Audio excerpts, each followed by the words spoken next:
We started a page on Sina Weibo, which is the largest, but by no means the only social network site in China. It's a site with about 450 million accounts right now, so it's really in the same league as Twitter and Facebook. You know, we had a lot of discussions about this when we were thinking about what kind of presence did we want to have on social media, because that's really the key. You have to have a personality because it's an interactive medium, and it's also a medium that's competing with a lot of other things for people's attention. And we decided we didn't want to have something that was very formal and very stilted, like a government site, a diplomatic site. So the kind of mantra we developed was we wanted it to be informal, diverse, transparent, and interesting. And I always joke with my colleagues that informal, diverse, transparent, and interesting are not four adjectives that come very naturally to diplomats. A lot of diplomatic communication is formal, monotonous, opaque, and frankly a little bit dull. So I can explain what I mean by each of those adjectives, but the idea was that people who were contributing to the site, people who had ideas for the site, really had to keep this in mind all the time. So by informal, it's not press releases, it's not anonymous. There is kind of a voice. It's a collective voice of the embassy, but the voice is a young one. I would like to characterize it maybe it's like a 25-year-old in conversation, maybe tends to be like a 25-year-old woman conversing. So it's something that makes people feel very comfortable, not like they're talking to the ambassador directly all the time or talking to a government, but they're just having they're hearing some information from a friend. And then diverse, we wanted it to really to be like a buffet. We put out information about all kinds of things, about Canadian economy, society, but also about travel to Canada, education.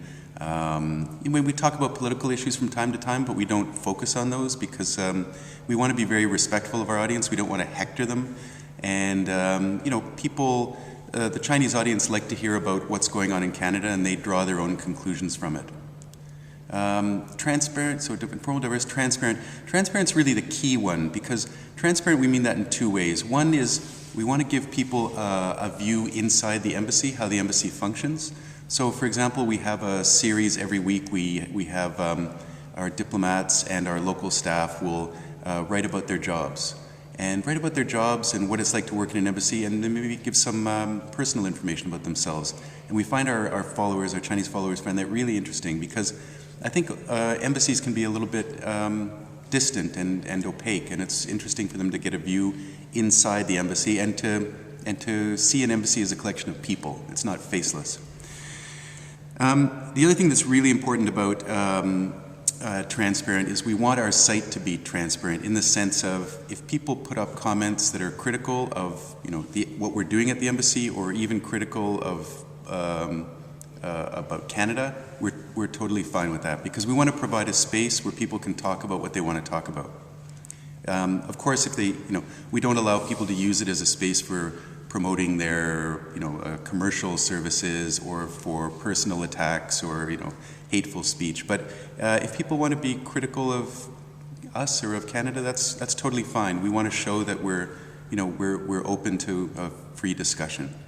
And interesting. Well, interesting is obvious, but again, it's not always easy to get diplomats to write in a way that's really interesting. I mean, that was a challenge for me.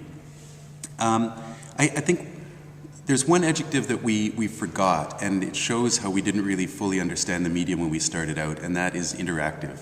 And I think we've actually been very successful at that. We have I would like to think that compared to a lot of other government social media projects, we're very interactive. We run a lot of polls and discussions, and as I said, we provide a space for discussions about policy issues. We have web chats, and I think we've done a really good job at being interactive. And because of that, we have a very active following.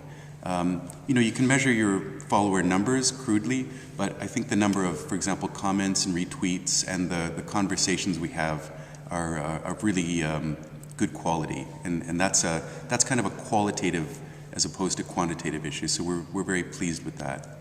Have you got any lessons you could share that would help other ministries in other territories make the same kind of progress? You know, I would say it's always easy to look back and talk about what our master plan was for this, 1.5 years later. But I have to admit it was really kind of a process of learning by doing. And I hope that's encouraging to others, that maybe, we had an understanding that this was a very powerful medium. It was a very powerful tool, and we thought we could put it to use. So, now we put it to use for promoting education in Canada or improving visa services for very practical things. But at first, we really had more of a, what would you call it? A hunch that this was going to be useful, and we didn't really know how until we started using it and became familiar with the medium. So I would say really the best way to get involved in social media is to, don't launch in blindly, know a little bit about the territory, but the only way that you can really become proficient is learning by doing, and all kinds of things will emerge once you start using that tool. Learning by doing, the implication of that is risk, and you have to have a bit of an appetite for risk and a tolerance for failure. And, diplomats are people who like to, do things perfectly and get things right the first time. But on social media, you're inevitably going to have some missteps. And hopefully they're not significant ones, but you should just be accepting of that fact.